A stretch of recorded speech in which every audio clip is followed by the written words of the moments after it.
apakah itu akibat dari pesugihan itu, apakah itu?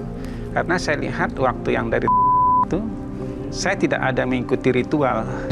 Tapi sesuatu yang dia bawa itu dia tanam di rumah saya, katanya di situ ada ayam hitam. Terus saya perhati, karena dia pernah menipu saya, tapi saya diam. Bapak tahu? Terbukti maksudnya? Iya, dibilang ada usaha mau kolam gini. Termasuk uang anak angkat saya ini. Nggak banyak sih, 5 juta.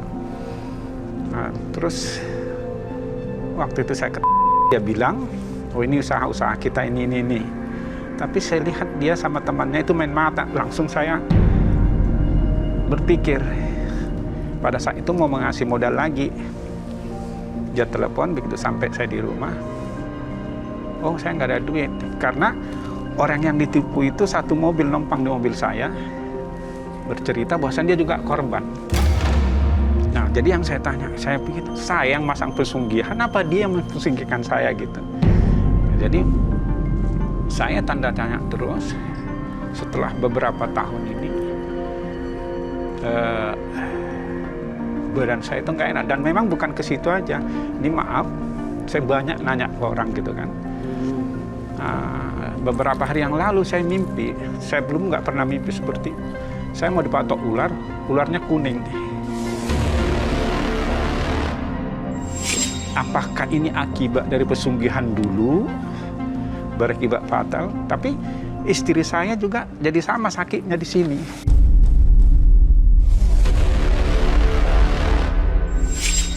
Kayak saya sekarang. Istri? Ini Bapak sekarang sakit ini? Tapi kata dokter katanya asam urat. Tapi yang anehnya kenapa harus bersamaan penyakit itu bentuknya sama istri saya? Jadi keluarga Bapak nih sekarang terkena dampaknya semua? Sepertinya itu. Dan tapi Bapak, sebetulnya istri saya itu nggak tahu bahwasan saya pasang pesugihan. Anak-anak juga nggak tahu kan? Nggak. Jadi tujuan Bapak malam ini mau bagaimana tahu supaya itu terhabiskan. Dan juga saya mau nanya, apakah ini dendam yang memasang pesugihan itu ke saya? Apakah kematian anak saya itu karena terakhir ini saya jual ayam bakar, bagus banget dan orang senang, tapi itu nggak pakai pesugihan. Apakah itu serangan dari orang? Karena saya lihat di perdagangan itu banyak yang nggak sehat, Mas. Ada ya hal-hal seperti itu sudah biasa ya? Jadi saya pernah ditepuk dari belakang. Gitu. Terus sampai akhirnya saya tutup. Tapi akhirnya dia juga bangkrut, tutup gitu.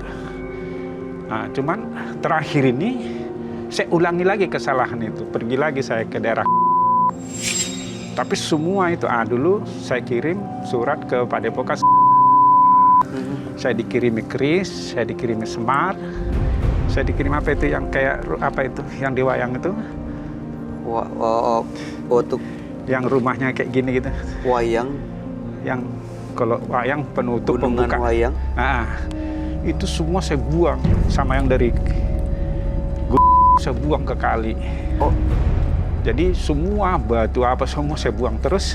Itu sebelum kejadian apa-apa dengan keluarga? Iya. Oke, baik. Bapak, terus mudah-mudahan malam ini Bapak simpan dulu ceritanya. Nanti sebaiknya Bapak ceritakan semuanya langsung pada sahabat kami. Dan mudah-mudahan Bapak bisa mendapatkan jawaban dari apa yang selama ini menjadi pertanyaan dalam benak Bapak. Ya. Kami akan mengundang sahabat kami. Dia adalah seorang indigo. Kami persilahkan, Roy Kiyoshi.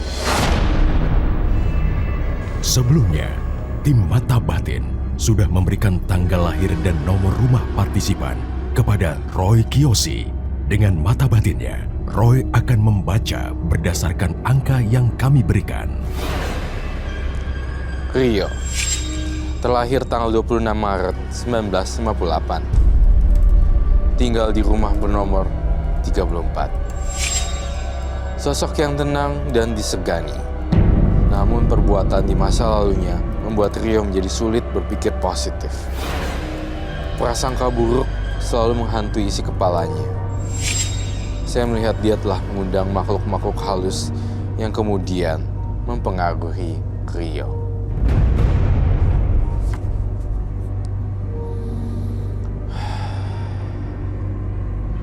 Saya melihat di kepala saya ada jin yang mempengaruhi dia dan meminta tumbal.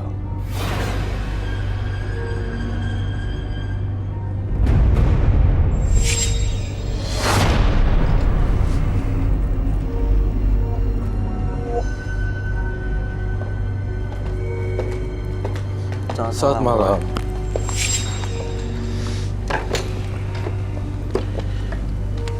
Baik. Bapak Rio, Iya. 26 Maret 1958 dan nomor rumah 34.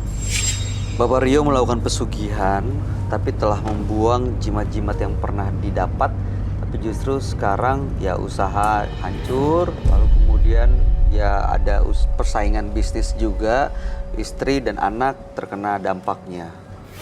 Sakit begitu ya. Belum tahu itu karena pesugihan yang sudah dibuang jimat-jimatnya atau apa. Gitu ya Pak ya? Iya, jadi bisa saya ceritakan. Bisa. Oke. Silakan. Pada saat itu kan saya masih sambil kerja. Jadi saya lihat di TV ada wisata ke Gunung. Saya pergi ke sana, akhirnya saya bawa sesuatu, saya pergunakan untuk dagang, tapi ada lagi dari saya panggil orang gitu. Yaitu kalau yang dari Gunung setiap Selasa Wage bikin sesajen di rumah sama bakar dupa, dan yang dikasih itu digantung supaya kena asapnya itu. Memang hasilnya di Jakarta itu seperti saya bilang tadi, Iya. bisa ratusan juta. Tapi setelah itu Sekarang nol, nggak ada sisa sekarang apapun. Oke, baik Bapak. Dan anak saya ini meninggal nggak ada sakit sebetulnya. Oke, Pak, kami turut prihatin yang berduka cita atas kehilangan Bapak, meninggalnya anak Bapak. Dan mungkin Roy sudah mengerti dan menangkap apa ceritanya Bapak, dan mungkin Roy akan menyampaikan sesuatu. Iya, saya ingin menggambar sesuatu sih sebenarnya. Istri juga kabarnya gimana Pak? Ya, saya kan sakit, saya ke dokter. Cuman kemarin saya tanya, saya di sini dia sakit juga sama, ya mestinya karena dia nggak tahu saya pasang pesugihan gitu loh. Terus kenapa penyakitnya? Cuman 2 hari yang lalu, hari Selasa yang lalu itu saya mimpi itu dari jendela ada ular kuning mau mematuk. Ular kuning mau mematuk. Tapi nggak sempat dipatok gitu. Tapi saya terbayang ular itu sampai sekarang begini gitu. Apakah itu dulu karena pesugihan itu ada di badan saya? Karena saya kalau terakhir-terakhir ini kalau dulu saya rajin. Nah, yang membingungkan saya begini waktu Jakarta itu. Ya Allah, saya sudah lelah kerja.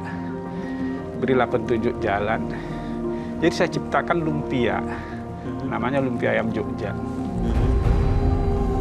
Di situ saya sholat malam sampai 100 lebih. Jadi dalam pikiran, apa karena sholat saya ini, apa karena pesugihan ini dagangan ini laku gitu. Tapi memang saya orangnya nggak terlalu serius ke situ, dan saya tidak terlalu mata duitan gitu. Yang saya senang itu karyawan-karyawan saya. Gitu. Nah, tapi yang saya lihat itu sekarang semua yang hasil dari Jakarta itu tanah, motor, apa semua terjual nggak. Bahkan saya sekarang tidur di kardus gitu. Hah? Tidur di kardus? Di mana Pak Rio? Di rumah nggak punya apa-apa sama sekali. Gitu. Uang dari bank habis semua. Saya beli tanah ketipu. Jadi malah berbalik semua keadaannya. Itu. Ya? Apakah karena kesalahan saya dulu-dulu? Walaupun ada kesalahan saya dulu-dulu, Pak Roy, nggak usah dibuka lah. Artinya biar Pak Roy Kiyoshi aja yang tahu gitu. Baik. Karena saya sebagai dosen malu. Bapak seorang dosen? Saya dosen. Wow. Hebat, Pak, ya. tapi Bapak kan pakai nama samaran dan identitasnya dirahasiakan dengan masker. Jadi pada hari itu kan karena jadi dosen itu gaji kecil, dan memang saya otodidak ada di bidang kuliner. Nah, jadi saya bikin ayam bakar itu enak, semua orang bilangnya, sampai direksi bank itu nyari-nyari saya. Itu pakai pesugihan itu? Enggak. Jadi rame begitu lama-lama. Pas tanggal 4 Januari 2018 ini jam 12 malam saya di orang jatuh.